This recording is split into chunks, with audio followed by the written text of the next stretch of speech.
1 Coríntios capítulo 10, verso 1 até o verso 4. Melhor, até o verso 5.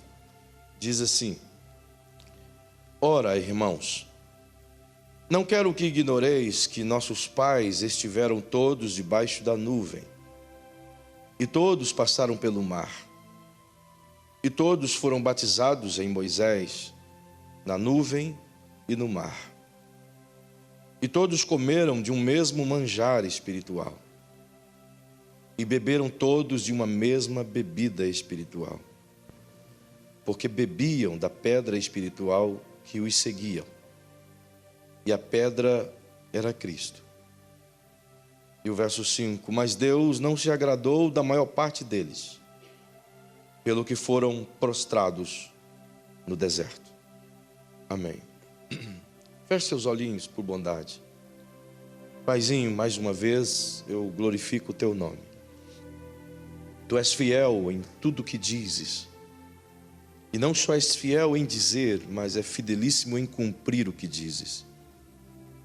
E o que vivemos aqui nessa igreja nos últimos dias nada mais é do que o cumprimento do que tu dizes e nos disse há quase 2 anos atrás. E eu te louvo porque de uma maneira amorosa tem cuidado.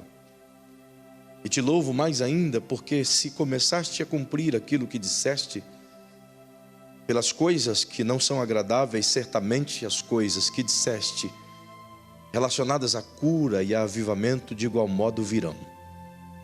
Então isso me enche de esperança, Senhor, porque afinal de contas tu não é o homem para que mintas e nem o filho do homem para que se arrependa, mas és Senhor acima de tudo. Então eu quero pedir a tua graça, bondade, favor, misericórdia, que aprendamos a tua palavra e que aquilo que o Senhor tem a nos ensinar, por favor, nos ensine. Pois tudo que posso eu fazer é falar. Mas enquanto eu estiver a falar, que o teu maravilhoso Espírito nos ensine. Assim eu te peço em nome de Jesus. Amém. Queridos, esta palavra direcionada pelo Senhor ao meu coração tem tudo a ver não somente com o que Ele está propondo dentro do conteúdo bíblico, mas serviu inclusive de domingo para cá como um conforto, como uma palavra que se cumpre e que se trabalha primeiramente no meu próprio coração. Uma das coisas mais importantes da vida cristã, e muito especialmente de quem vive púlpito, é compreender que o resultado desse púlpito é justamente em razão do que tem nas poltronas. O que isso quer dizer? Quer dizer que o sucesso do meu ministério está condicionado àquilo que eu sou no dia a dia. E por isso que quando a palavra é aplicada, a voz, ela antes precisa ser aplicada em minha própria vida primeiro. E tenho eu a alegria de ser confrontado e ministrado pelo Senhor quase todas as vezes que abro essa palavra. E o Senhor tem ministrado ao meu coração, como já vos disse, creio que no domingo, uma palavra que foi preciso dividi-la em 3 partes, tal é a dimensão dessa palavra. Os mecanismos que Deus usa para nos ajudar a crescer e a desenvolver a nossa fé. Como podemos aprender em meio às coisas que parece que não são ensináveis. E no domingo eu pude conversar um pouco com os irmãos sobre a ferramenta que Deus utiliza de maneira consistente do que é a aflição. E a gente aprendeu algumas coisinhas e terminamos tentando vos mostrar que no meio da aflição é preciso a gente saber identificar a diferença entre a fé e a confiança, e os dois têm que andar de mãos dadas em meio à vida cristã. Vos disse que a fé é um instrumento dado por Deus e Ele está dentro de nós, essa fé existe dentro de cada um de nós, porém nem sempre a gente consegue aplicar essa fé mediante as aflições que a gente enfrenta.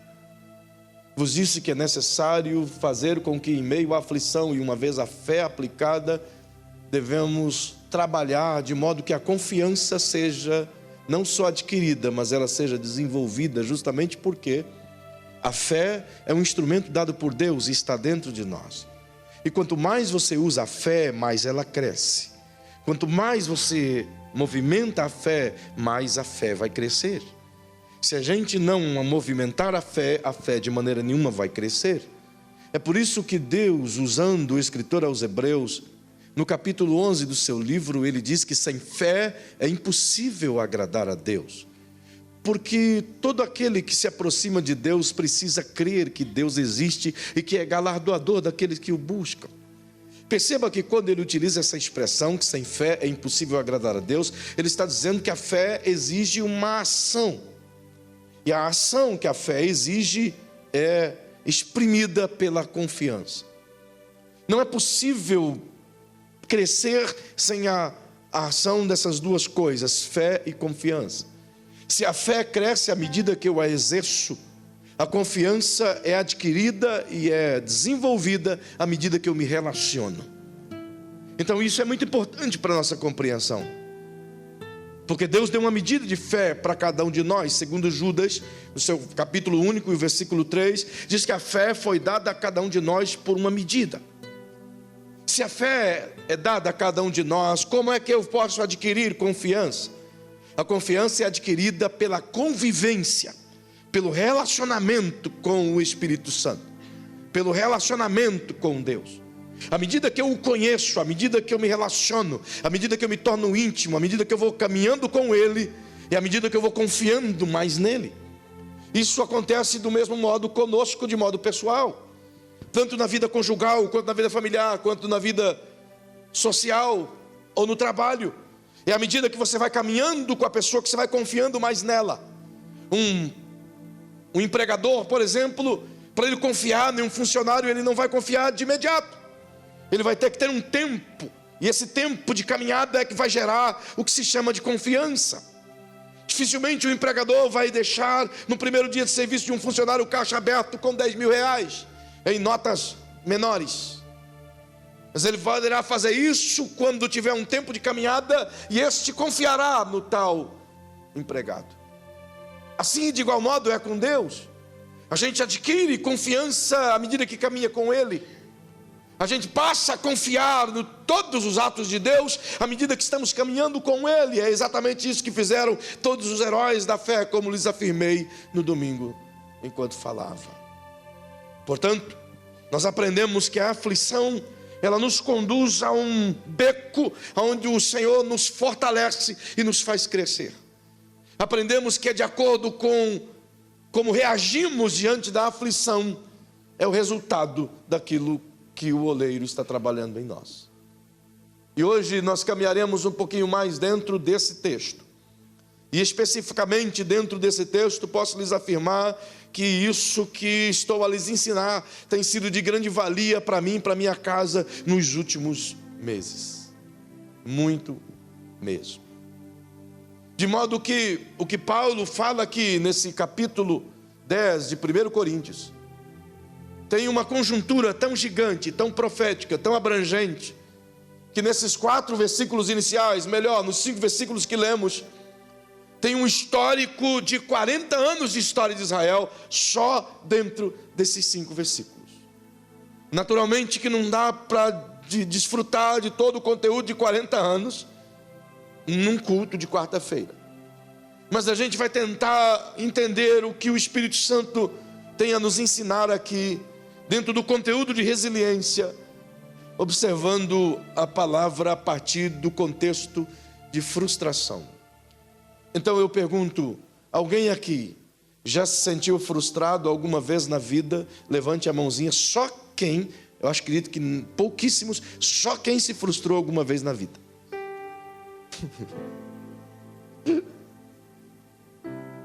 Quem já se frustrou mais de 2 vezes na vida?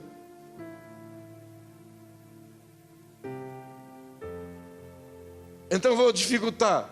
Quem já viveu inúmeras frustrações na vida?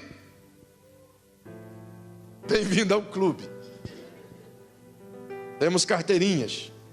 Somos cliente Gold. Esse é um processo que todo ser humano passa.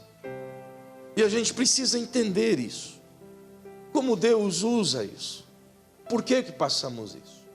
O que podemos extrair e aprender em meio a essas coisas? Observe que o apóstolo Paulo está relatando que todos os israelitas tiveram o privilégio de serem batizados no mar. Passaram pela nuvem, isto é, quando retrata a saída de Israel no Egito, e permita contextualizar de maneira muito breve isso aqui para você entender, para a gente chegar onde eu quero chegar. Preste atenção no que vou dizer, e hoje eu vou tentar falar ao invés de verbalizar com velocidade. Observe que, como citei semana passada, domingo, Israel estava há muitos séculos acorrentado pelas aflições no Egito. E as suas orações, os seus clamores chegaram ao Deus de Israel. E Deus decidiu, portanto, que era o momento de dar a liberdade, de cumprir a promessa feita a Abraão 500 anos antes dessa cena. E decidiu preparar alguém e levantar um libertador, e este foi provido através de uma ação de fé de Amram com Joquebede, que decidiram preservar a vida do menino, uma vez que saiu um edito de Faraó dizendo que todo macho hebreu deveria ser morto, todo primogênito hebreu deveria ser morto, para que não houvesse libertador em Israel. E o capítulo 2 de Êxodo narra isso, que houve um pranto, houve um clamor, um desespero nas terras onde habitavam os judeus, porque a mortandade aconteceu. Mas esse casal, Joquebede e Amram, decidiram preservar a vida do menino por 3 meses. Sabendo que não podia ocultá-lo por muito tempo, ela fez um cesto e o untou com um junco e betumou por dentro e por fora, de modo que a água não entrasse, e colocou o pequeno menino, que ainda não tinha nome, dentro do cesto. E o colocou às margens do Nilo, e as águas correntes do Nilo levou até onde a irmã de Faraó se banhava. De modo que ali foi encontrado aquele cesto, e ela se agradou da criança e deu-lhe um nome, Moisés, do qual significa tirado das águas. E criou o menino com toda a graça, com todo o amor, com todo o cuidado, tendo todo o luxo, toda a educação, tudo aquilo que você conhece da história, como príncipe do Egito. Até os 40 anos de idade ele se tornou um dos homens mais importantes do Egito, e com certeza seria o governante do Egito a mando de Faraó. Deveria estar sobre ele o governo daquela nação. E Deus poderia ter usado daquela forma, e eu não vou nem entrar nesse mérito aqui. Entretanto, sabedor de que ele é hebreu, ele vê um escravo sendo sacrilejado pelo seu feitor, e ele tenta livrá-lo, e na briga ele mata o feitor e o enterra na areia. Esse processo é descoberto porque alguém estava discutindo, ele chegou no meio e disse: por que vocês são irmãos, estão discutindo? E alguém disse: você vai querer matar-me também, como matou aquele egípcio e enterrou na areia? E Moisés percebeu que o caso dele agora já estava descoberto. Então o Faraó intentou matá-lo, e ele precisou ser banido e foi fugido para as terras de Midian, que fica em direção ao noroeste da África. De modo que em Midian chegou a ser nada, se tornou como que catador de estrume das filhas de Jetro, das quais eram pastoras de ovelhas. E ali ele cresceu um pouco mais. O Senhor fez com que ele diminuísse enquanto que homem, mas crescesse enquanto que caráter. De modo que se casou com Zéfora ou Zípora e teve 2 filhos. E esses 2 meninos cresceram dentro do mesmo contexto do pastorado.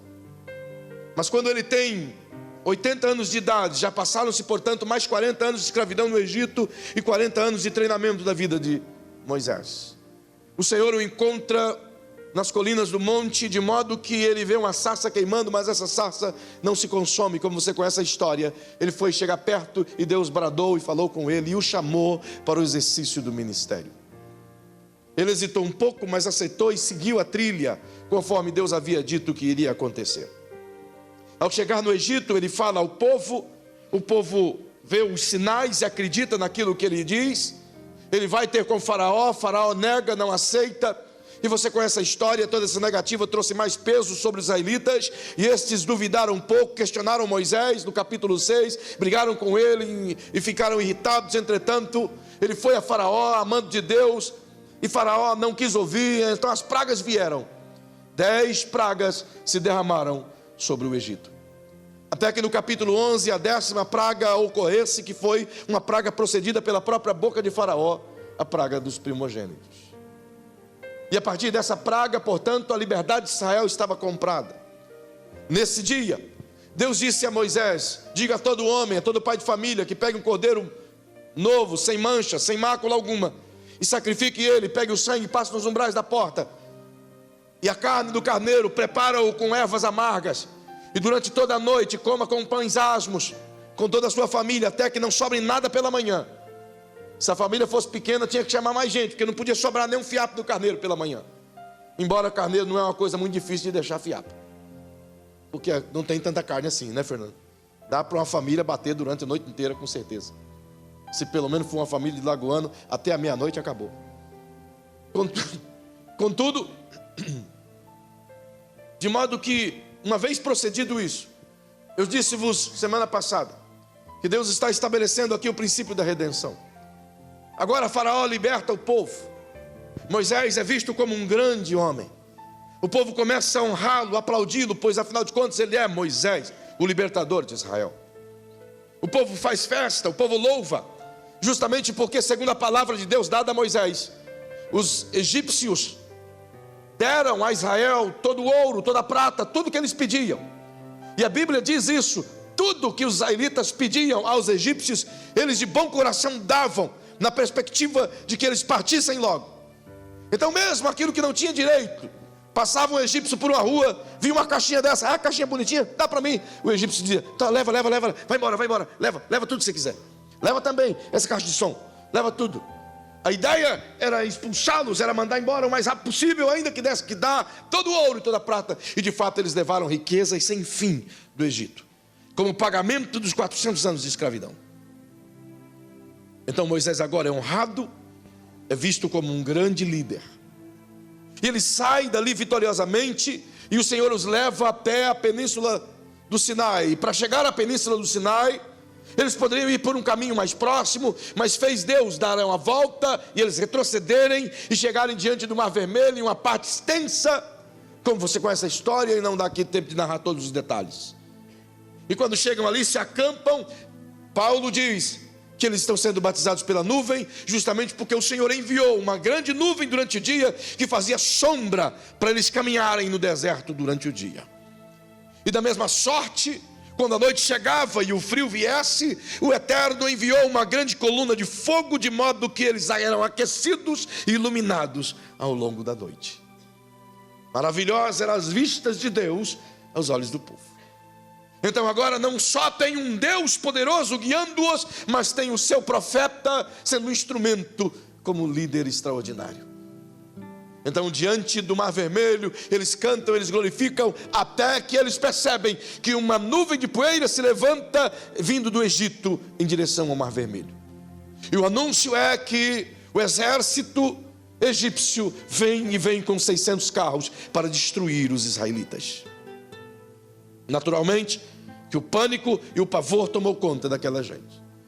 De rapidez imediata eles se esqueceram das 10 grandes pragas do Egito que Deus havia lançado. Se esqueceram das orientações que Deus havia dado.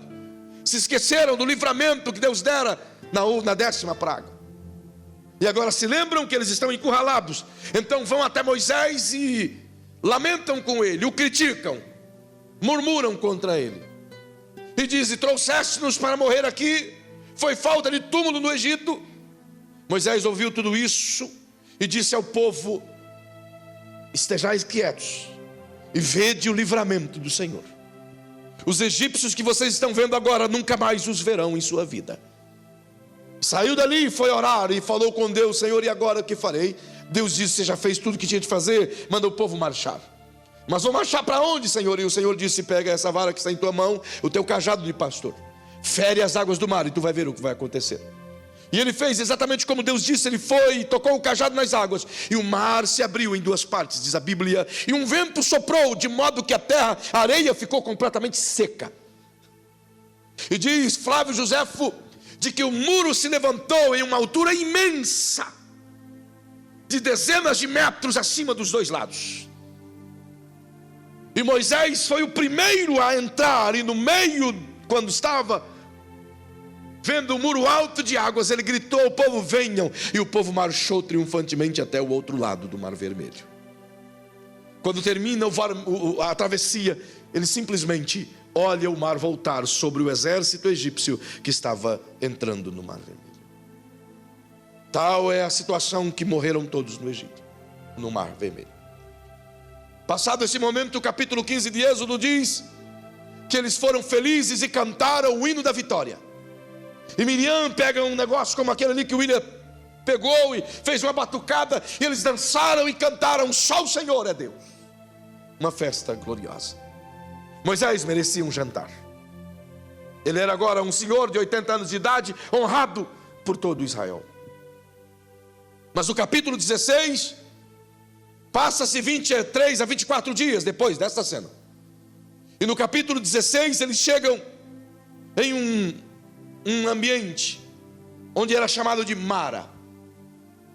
E as águas de Mara eram águas amargas, e nem os cavalos podiam beber. E eles então se inquietaram ao longo de 2, 3 dias sem água. Esgotou-se toda a reserva que trouxeram. Então foram até Moisés e outra vez disseram: não tinha túmulos no Egito para o Senhor nos trazer para cá para morrer no deserto de sede e de fome. E Moisés falou com Deus, e Deus mandou ele pegar 2 raízes, cortar ao meio e abençoar as águas, de modo que as águas ficaram boas. E todo Israel bebeu abundantemente. Em seguida, de imediato, já disseram a Moisés: não temos pão, trouxe-nos aqui para morrer de fome. Logo, 2 ou 3 dias depois das águas de Mara terem se tornado águas boas. Então foram até Moisés e balbuciaram tais coisas. Moisés disse: não falem assim. Vocês não estão falando contra mim, mas estão murmurando contra Deus. E eles ainda assim ignoraram e ameaçaram apedrejar Moisés. Então ele foi falar com Deus. E Deus disse: eu vou dar um jeito.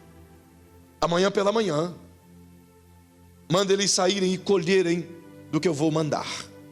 E Deus mandou o maná. E a ordem de Deus é que todo dia pela manhã eles saíssem e recolhessem, logo depois que a neblina subia, o trigo, o maná do céu que caía no chão, como semente de coentro. De modo que Deus disse: 6 dias vocês catam, 5 dias normais, mas quando chegar no 5º dia você cata a porção. No 6º dia você cata a porção para o sábado. Para o sábado você não precisar ir colher. E eles catavam de domingo a sexta. Na sexta-feira tinham que catar 2 porções. Mas como todo crente é meio ousado, na primeira semana, no primeiro dia, foram com 2, 3 bacias. E Deus disse: pega só a medida da sua família para um dia só. Mas todo mundo foi e encheu o balaio, pegou para 3, 4 dias. Deus disse: não faça assim. No 2º dia, aquele que eles pegaram no dia anterior tinha bicho, para eles entenderem que tinha que depender de Deus todo dia. E esse processo Deus trabalha ainda hoje. As aflições servem para nos apontar para Ele, como quem dissesse: dependa de Deus todo dia.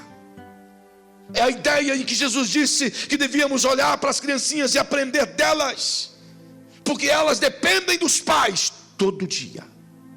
É o mesmo que Jesus diz: olhai os pássaros nos céus, ou os lírios do campo que nascem pela manhã e à tarde estão secos. Dependem de Deus todo dia. E Ele está ensinando isso a Israel. Aprender a confiar, aprender a crer em um Deus capaz de suprir todas as suas necessidades. Porque Deus os leva ao deserto, porque o deserto é o único lugar capaz de ensinar a depender. Deserto não tem o Walmart, nem a BV, nem qualquer outro shopping. Deserto só Deus. Ou é Deus ou é nada. E Deus leva justamente em momentos da nossa vida ao nada, porque é no nada que você entende que no nada só Deus pode te ajudar. E na maioria das vezes, mesmo não chegando à fase do nada, a gente age como se tivesse chegado nela. É por isso que Deus diz: aguenta mais um pouquinho. Quando você chegar na fase do nada, você vai ter aprendido a confiar em mim. Perceba que logo após receberem o maná, murmuraram porque só tinham pão para comer. Ô raça abençoada. Chegaram a Moisés e diz: não aguenta mais esse pão. Só tem pão de manhã, pão à tarde, pão à noite, pão. Tem uma salsicha, uma vina, como diz lá no Paraná. Um pão com 2 vinas, né, Fernando? Alguma coisa assim, não tem. Deus diz: ok. Chega de murmuração, vou mandar carne para vocês. E Deus diz: eu vou mandar tanta carne para vocês, que vocês vão comer tanta carne, que vai sair pelos narizes. E comer, irmão. Deus mandou codornizes. E os bichos comeram com tanta vontade que chegou a botar para fora e começou a sair pelos narizes e morrer. Muita gente engasgada. Murmuração. Mas eu não vou falar sobre murmuração hoje. Só na outra mensagem. Perceba que depois de eles terem carne, eles chegam em uma região, em um deserto chamado Zim. Deserto de Elim, próximo a Zim. Entre os dois. E não tinha água. Era um ambiente legal, com 70 palmeiras, mas não tinha água. Então eles foram a Moisés e diziam: e aí? Agora é para morrer aqui. Não morremos no Egito, não morremos no mar, não morremos naquele deserto de Mara. É para morrer aqui então. Moisés disse: gente, vocês não confiam em Deus. Não viste o que Deus fez lá atrás, que protegeu e guardou vocês até agora? Vocês estão questionando de novo. É o 2º mês. E eles disseram: não tem água, vamos morrer aqui. E Moisés disse: ok, eu vou falar com Deus. Vai vendo, pastor Moisés. Foi falar com Deus. Deus, o povo está a ponto de me engolir vivo. Faz alguma coisa.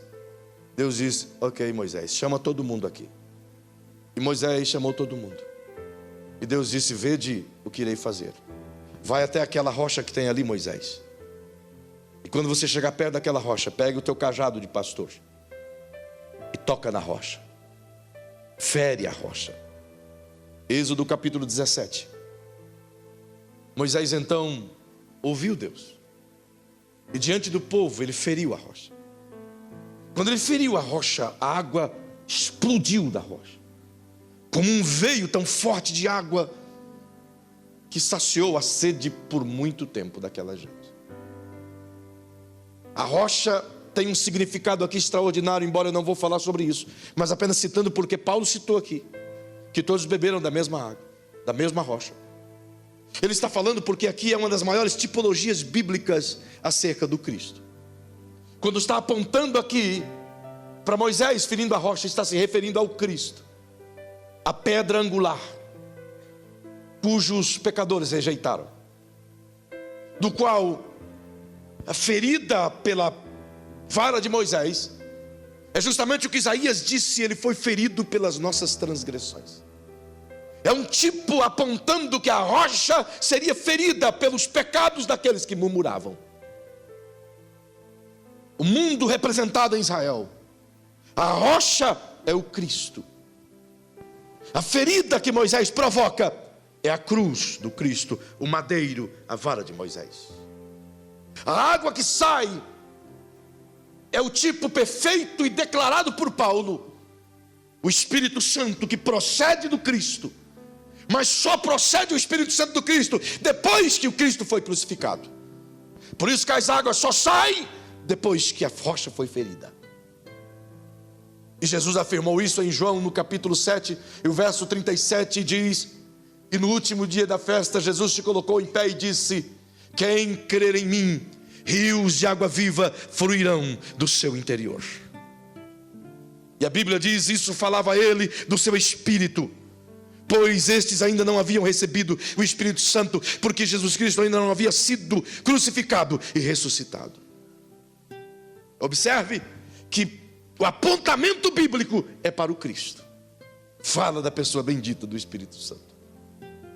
Então Moisés cumpre agora um ato profético. Fez o que Deus disse e saciou a sede das pessoas. Significa dizer que a sede de todo ser humano é só saciada através do sacrifício de Jesus. Sem a água que procede de Jesus, todo ser humano continua morrendo de sede.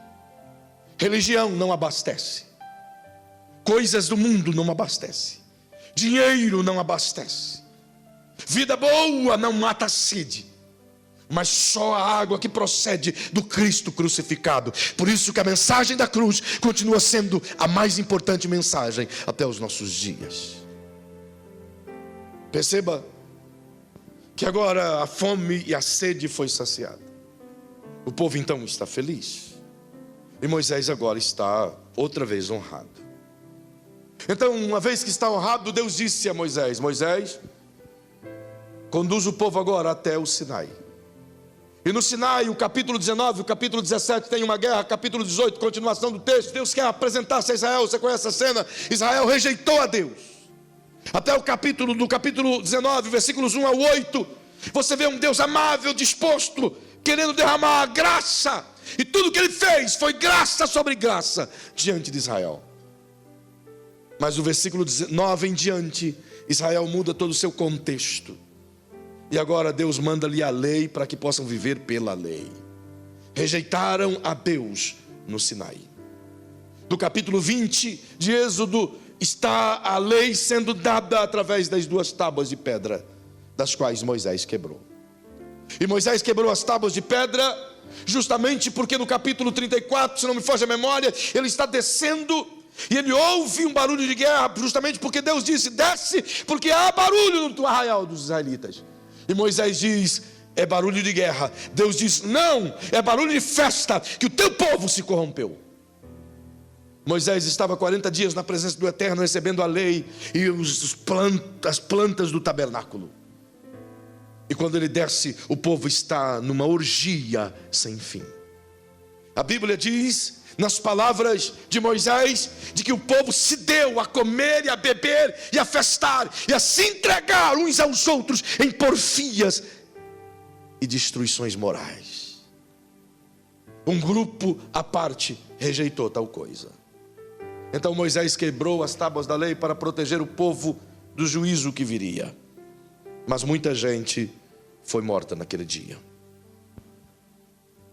Passado esse momento, Moisés os conduz até o deserto de Cádiz, onde chega uma região chamada Cádiz Barneia, onde você vai encontrar a cena dos 12 espias, em Números capítulo 13 e 14. E nesse contexto, você sabe, eles rejeitaram a Deus, rejeitaram Canaã mediante a preguiça.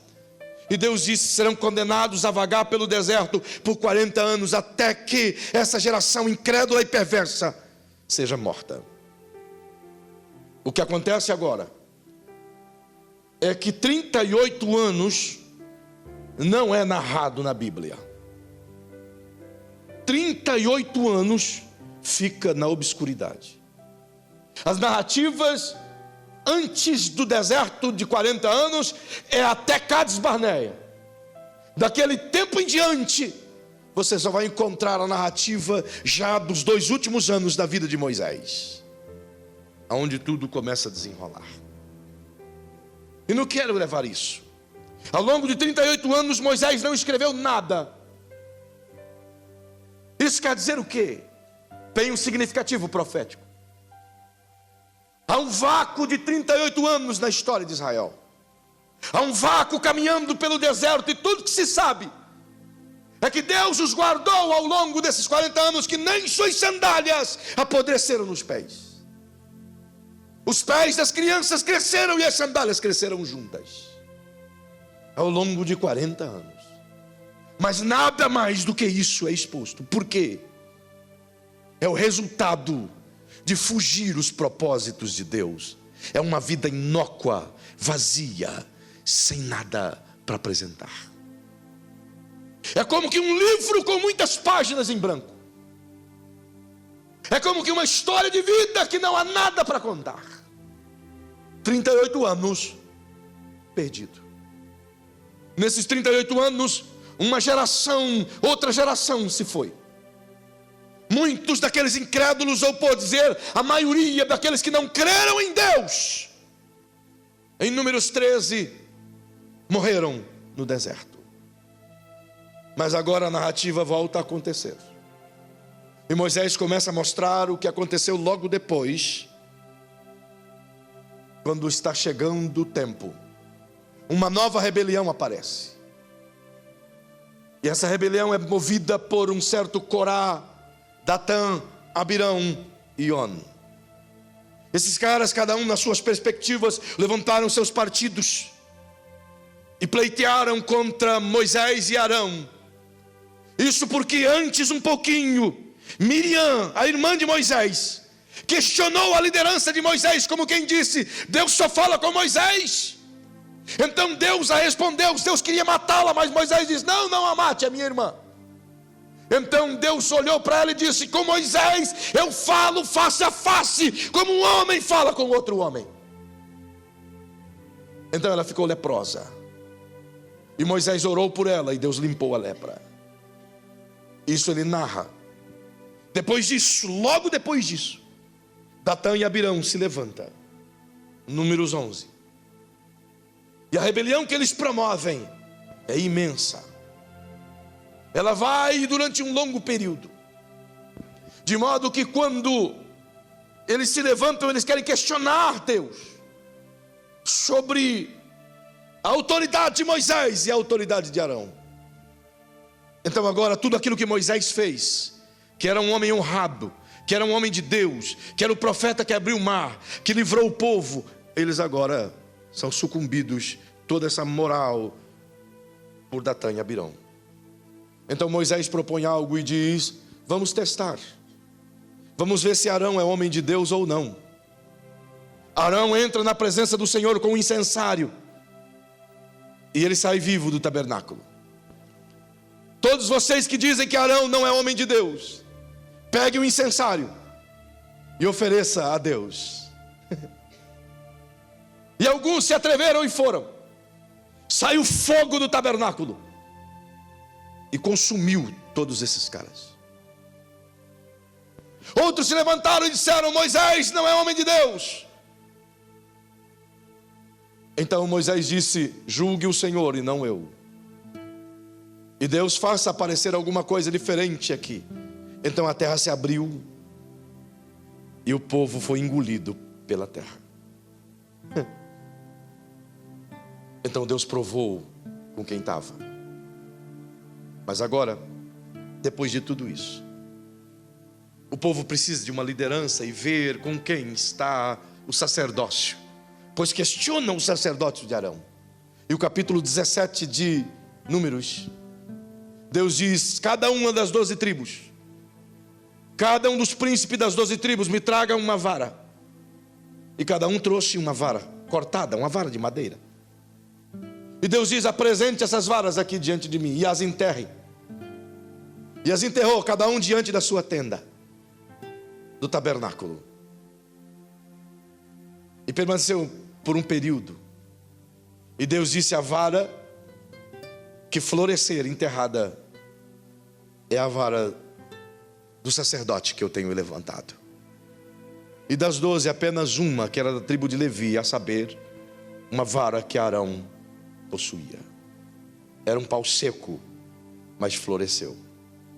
E floresceu, que permaneceu florescido por muitos séculos. De modo que Deus disse: pegue todas essas varas e descubra quem que está florescida. E passou e mostrou a de Arão. Então Deus disse: coloque-a no tabernáculo, como lembrança, como memória de que eu escolhi a casa de Levi, a casa de Arão, para servir-me de sacerdócio santo. Eu estou te contando a história, isso aqui é só a introdução, mas eu não vou passar muito, te prometo. De modo que, ao chegar o capítulo 20 de Números, o povo dá a volta na terra inteira, e agora é o momento de encontrar a terra prometida outra vez, 40 anos depois. Está próximo de alcançar o benefício. Então ele chega a uma região chamada Cádiz, mas não é Cádiz Barneia, dá cerca de 100 e poucos quilômetros depois, a leste de Cádiz Barneia. E quando chegam nessa região, com palmeiras baixas e fracas, não tinha água para o povo beber. Então o povo chegou a Moisés e diz: Moisés, ele já está com 118 anos. Moisés não tem água para beber. Moisés diz: eu vou falar com Deus. Passou um dia, Deus não respondeu. Passou 2 dias, Deus não respondeu. E o povo veio a Moisés: Moisés, e Moisés diz: aquietai-vos. Não cuidou o Senhor teu Deus todos esses anos durante a travessia do deserto? Cuidou. Não foi Deus que os tirou com o braço forte do Egito e os guardou durante todo esse período? Foi Deus. Não esteve o Senhor presente conosco pela nuvem de dia e a coluna de fogo à noite durante todos esses 40 anos no deserto? Foi Deus. Não nos deu o Senhor o maná do céu durante todo o tempo que até hoje você escolheis? Sim, foi Deus. Não trouxe Deus carnes abundantes para que todo dia pudesse satisfazer das suas carnes? Sim, foi Deus. Por que então arrazoais entre vós contra Deus agora? E eles disseram: nós iremos te apedrejar, porque você nos trouxe para morrer aqui. Por que não nos deixaste morrer com os nossos pais lá no deserto ao longo desses 40 anos? Olha o que disseram a Moisés.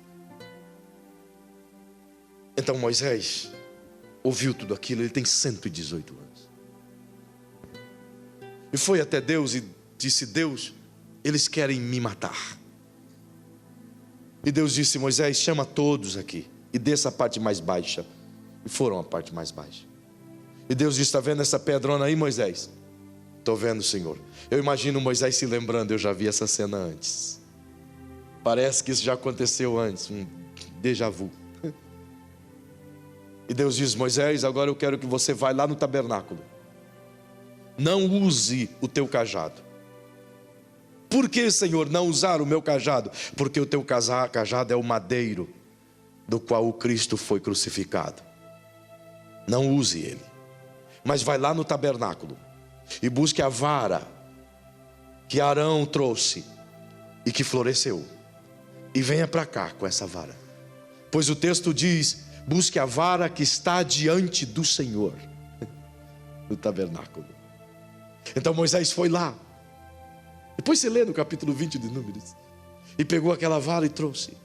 E Deus disse: fale com a rocha, Moisés. E o Moisés ouviu Deus, com aquele cajado florescido na mão. O que Deus estava dizendo? Moisés, cajado florescido é um símbolo do Espírito Santo em você.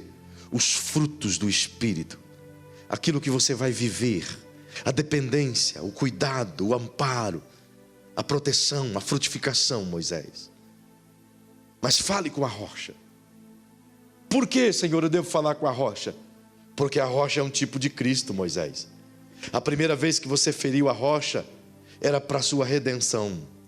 É o símbolo do Cristo crucificado na cruz, no madeiro. Mas agora ele já foi crucificado. Então é um ato profético, Moisés. Não mais fará outra coisa como fez antes. Não precisa mais ferir a rocha, porque a rocha foi ferida. Agora fale com ela e ela vai dar água para você. Você não entendeu, não é? Deixa eu dizer de novo. A primeira vez em Êxodo 17, Deus disse: fere a rocha. Porque o único meio da bênção vir é você mostrando que um dia o Cristo vai ser crucificado e por meio dele a bênção vai vir sobre todos que pedirem. Mas agora em Números 20, 40 anos depois, Deus diz: essa geração deve crer em mim. Eles já viram eu fazer tudo isso. Então só fala com a rocha. Ensina eles a me pedir e não murmurar. Uau! Ensina eles a falar comigo, Moisés, e não me criticar. Ensina eles a orarem a mim, Moisés, e não espalhar no Facebook. Ensina eles a falarem comigo primeiro, Moisés, e não falar com todas as outras pessoas primeiro. Como Deus é maravilhoso, não é? Então Moisés, com aquele cajado na mão, foi até a rocha. E antes de fazer o que fez, indignou-se diz a Bíblia. Irado. Então disse a Israel: não vede que nós tiraremos água para vocês matarem a sede? Deus não disse para ele fazer nada disso. Quando ele diz ao povo: vede que eu vou tirar água, eu e Arão vamos tirar água para vocês, até quando vão duvidar de nós? Ele ocupou o lugar de Deus. E então ele pegou aquela vara e bateu 2 vezes na pedra.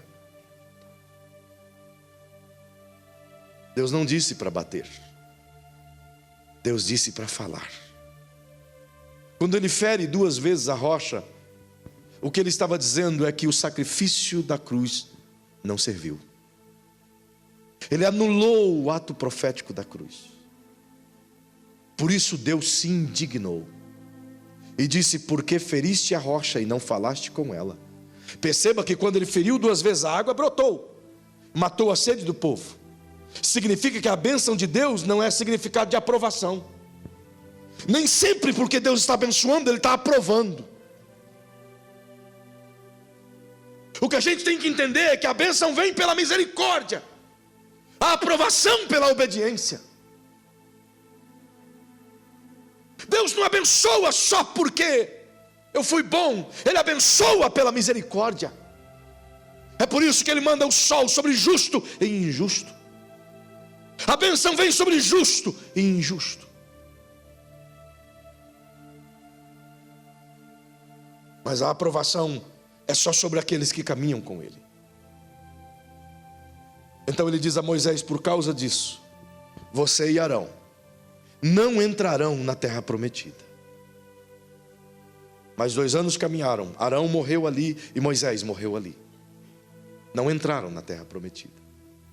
Tal foi a gravidade da sua ação. Mas onde eu quero chegar com isso?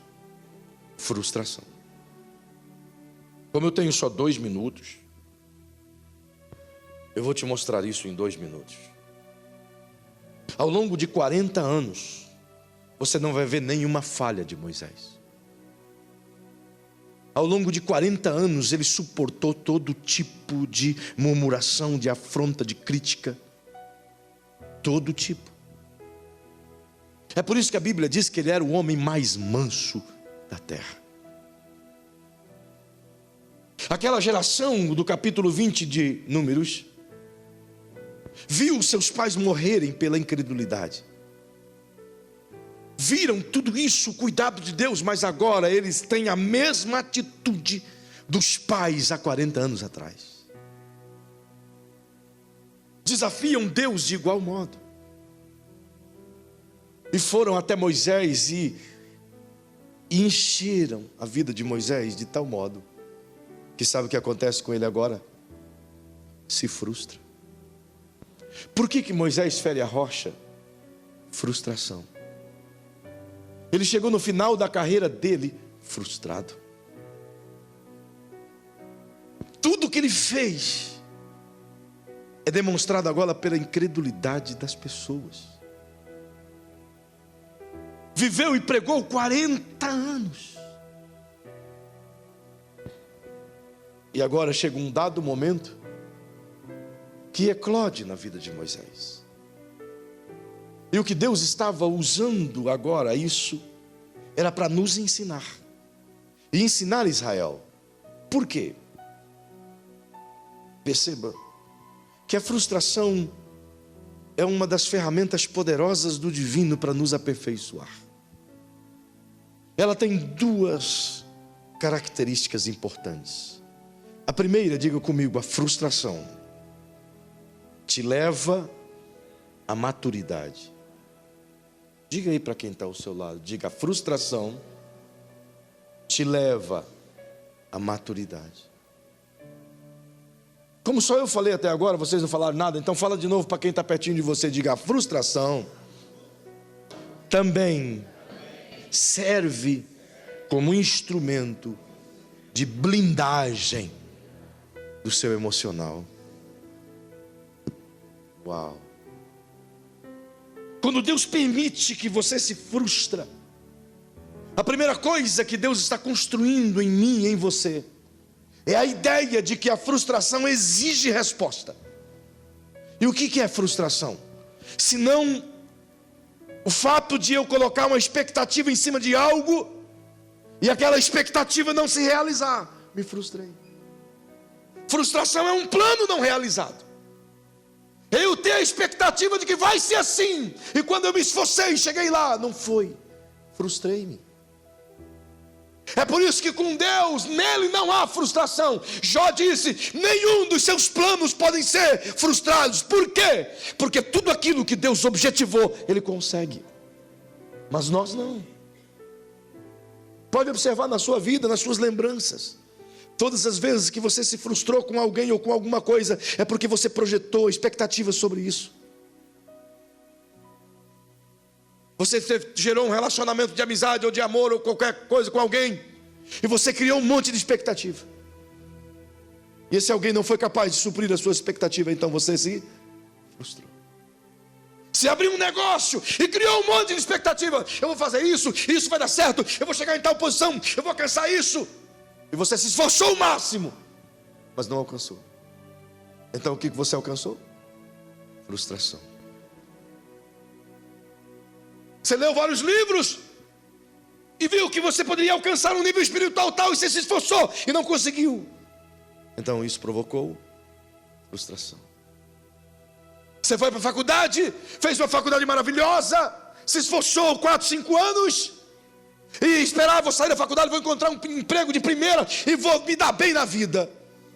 Até hoje não conseguiu emprego. O que você alcançou? Frustração. Você iniciou a semana, por exemplo, essa, dizendo: eu vou bater a minha meta, eu vou vender tanto essa semana. Hoje já é quarta-feira, você não atingiu nem a metade, e o teu coração está começando a ser tomado de frustração. A frustração, ela anda de mãos dadas com a aflição, e caminha conosco o tempo todo. Semana após semana somos frustrados com diversos tipos de coisas.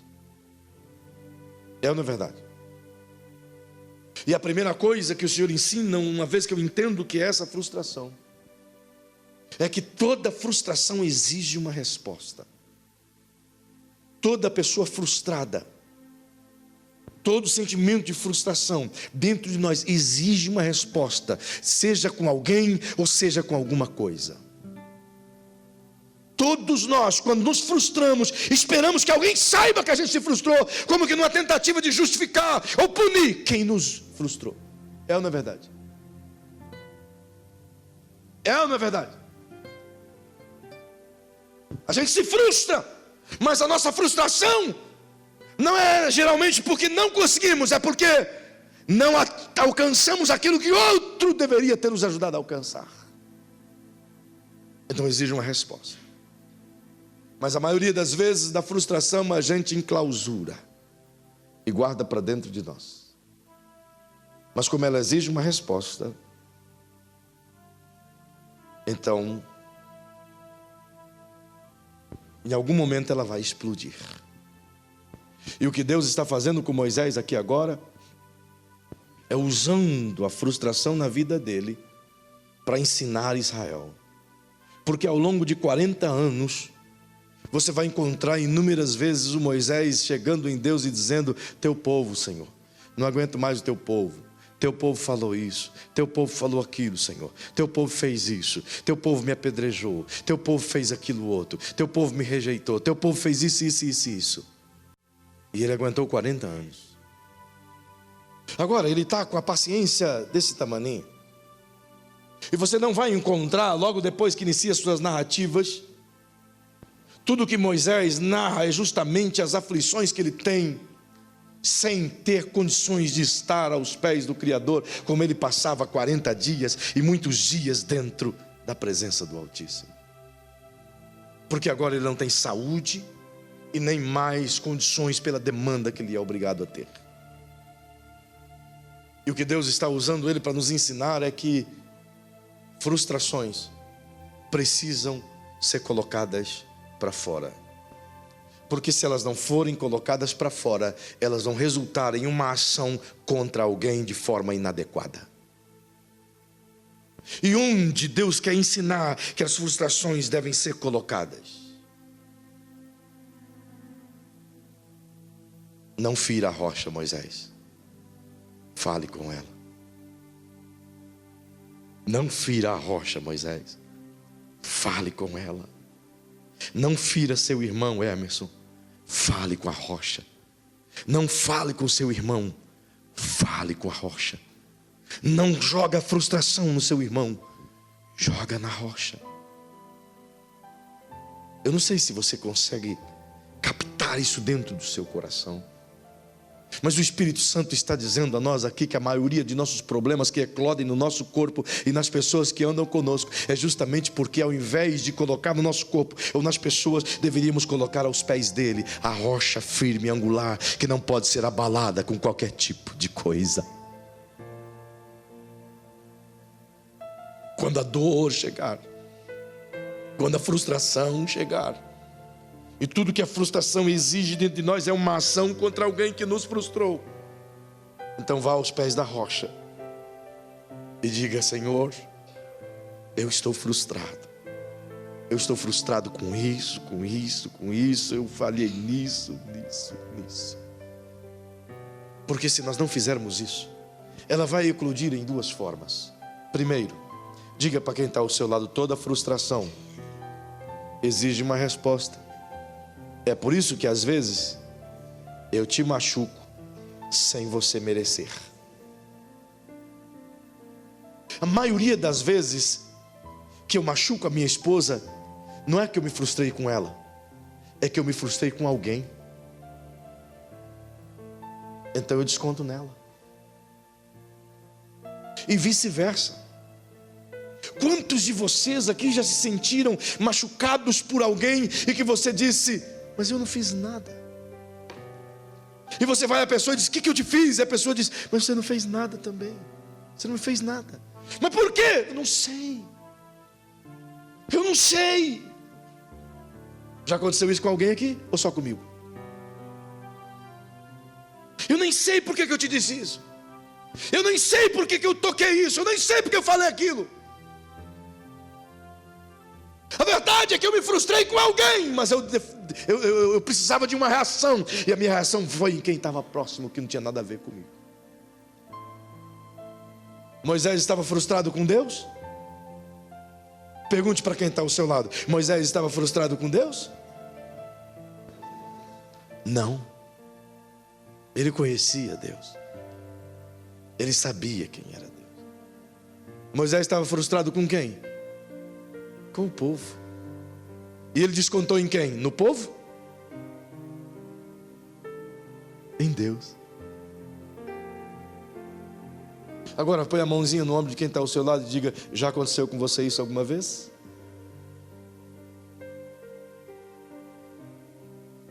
E sabe o que é pior?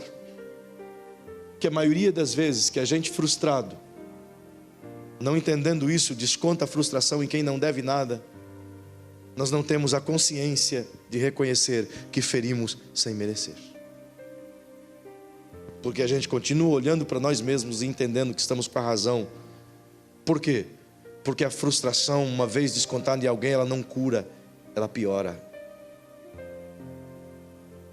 É por isso que aos pés da rocha é o correto fazer. Porque aos pés dele, você não volta mais com ela, fica nos pés dele. Todas as vezes que alguém vai ao Cristo e apresenta Ele, disse isso: você está cansado? Está oprimido? Está frustrado? Vinde a mim, todos vós que estáis cansados e sobrecarregados, que eu vos aliviarei. Uau! João disse: lança sobre ele toda a sua ansiedade, porque ele tem cuidado de você. Eu não sei se o irmão ou a irmã consegue admitir, como eu admito, não poucas vezes na nossa vida tudo que fizemos foi ferir alguém injustamente por causa da frustração armazenada dentro de nós. Mas se entendêssemos o conselho bíblico, então todos os dias, quando o peso dessa frustração estiver na nossa alma, a gente vai encontrar um momento, e é por isso que Jesus aconselha esse momento assim, vou te dizer. Aliás, diga para quem está pertinho de você, fale com essa pessoa, eu já vou terminar. Fale com essa pessoa e diz assim: o Senhor Jesus ensina. Entra no teu quarto, fecha a porta atrás de si e fale com o teu pai em secreto, que está em secreto. E o seu pai, que está em secreto, te ouvirá. Ninguém precisa saber. Entende? Ninguém precisa ser ferido. Ninguém precisa ser machucado. É por isso que casamentos terminam. É por isso que relacionamentos acabam. É por isso que sociedades terminam. Porque a gente logo joga o lixo nos outros. E quando na verdade o Senhor está chamando e dizendo: vem aqui, põe nos meus pés, eu sei como terminar isso, eu sei. O que você acha que Jesus sentia quando as pessoas não correspondiam à sua mensagem? E o que você acha que ele fazia quando ficava frustrado? Ele subia as montanhas, e diz a Bíblia, e lá ele orava. Então ele descia de lá cheio de amor de novo. Se Jesus utilizou esse método de ir no secreto e derramar tudo nos pés do Pai, por que a gente acha que a gente consegue carregar? Então podemos escolher o que Moisés escolheu: a morte. Não entrou na terra prometida.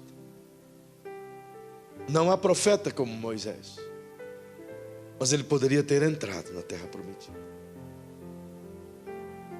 E o povo é o povo. Não se culpa o povo, porque Deus já havia dito: fala com a rocha. Fala com a rocha. Taca o braço sobre quem está ao seu lado aí. Abraça essa pessoa. Abraçou? Então diga para essa pessoa: fala com a rocha. Tudo que você precisar, fala com a rocha. Não é o seu rocha, é Jesus a rocha. Fique em pé, por favor. Oh, eu sinto tanto temor do Senhor. A Bíblia diz em Provérbios 13:12, me lembrei dele agora. Diz assim: a esperança demorada enfraquece o coração, mas o desejo chegado é árvore de vida. O que ele está dizendo? Que tudo aquilo que nos frustra vai enfraquecendo-nos por dentro. Então eu concluo dizendo que a segunda atitude, ou a segunda característica da frustração, é nos blindar. Mas não blindar a ponto de enclausurar. Eu estou dizendo blindagem e não enclausuramento. E que blindagem o Pai está usando? Todas as vezes que eu me frustro com alguém e coloco a frustração aos pés da rocha, eu levanto de lá blindado. Então eu posso caminhar com aquela mesma pessoa que me frustrou outra vez, porque Ele me curou daquele negócio. Todas as vezes, eu queria ter tempo para te mostrar. Só rapidão isso aqui. Certo dia, Moisés chegou a Deus e colocou toda a frustração para fora. e disse: Deus, eu não aguento mais. Está pesado, esse povo é teu povo e está judiando de mim. Estou acabado. E Deus disse: ô Moisés, você tem razão, te entendo. Esse povo é de dura serviço. Tem uma versão que Deus diz: esse povo é aleivoso. Esse povo é difícil. Então, querido Moisés, eu te amo. Me dá a tua frustração para cá. Vamos resolver isso. Eu vou mandar um fogo descer lá, Moisés. E eu vou matar todo mundo. Vou acabar com essa raça aí. Aí eu vou pegar você, Moisés, e vou te dar muitos filhos. Você tem quase 120 anos, mas eu vou te dar muitos filhos. E você vai ser pai de uma nação imensa, uma nação santa para mim. O que você acha, Moisés? E Moisés disse: mas Senhor, tem certeza que é para matar todo mundo? Deus disse: sim, esse povo está te machucando, Moisés. Esse povo está te ferindo, esse povo, você chegou aqui frustrado, está vendo? Sim, Senhor, eu cheguei, eu já contei tudo para ti. Então, vamos acabar com isso, vamos matar todo mundo. Você tem pedigree, você tem sangue bom. Fazer de você a nação perfeita. E Moisés disse: mas também não é assim, Senhor. Não precisa matar. Tem misericórdia deles. Mas Moisés, você chegou aqui com a frustração na mão. E ele disse: sim, eu coloquei na tua mão. Mas eles não são tão ruins assim também, não. Mas Moisés, se você voltar para lá... Não, eu vou voltar, Senhor. Tu já me curou. Você já me blindou. Eu vou viver no meio deles, Senhor. Você entende o que Deus está dizendo? Enquanto você está sofrendo, Ele está te blindando para você conviver com as mesmas pessoas. Senão a gente teria que ir para uma caverna e se esconder nela, porque todos nos frustram. Entende isso? Olha para você mesmo. Deveríamos fugir e viver no deserto sozinhos, porque todo dia somos frustrados. Não é verdade? Mas quando a gente coloca tudo isso aos pés dele, então ele coloca sobre nós o seu manto protetor e diz: vai lá, ame eles outra vez. Amai os que te perseguem, bendizei os que vos maldizem. Uau! Eu quero orar com você hoje. Eu quero orar só com quem o Espírito Santo está falando esta noite. Só com quem está entendendo aí no seu coração que você tem o remédio para amadurecer e para ser blindado. Que a frustração não veio para te matar. Ela é usada por Deus para nos amadurecer, para a gente aguentar. E se essa mensagem atingiu você, e se você quiser sair do seu lugar, eu vou orar com você. Se não quiser, também não tem problema. Mas se você quiser, como fez Moisés, ir até a rocha, então você sai do seu lugar e vem aqui diante desse altar. Eu vou orar com você. O Espírito Santo quer nos ensinar a entender esse processo.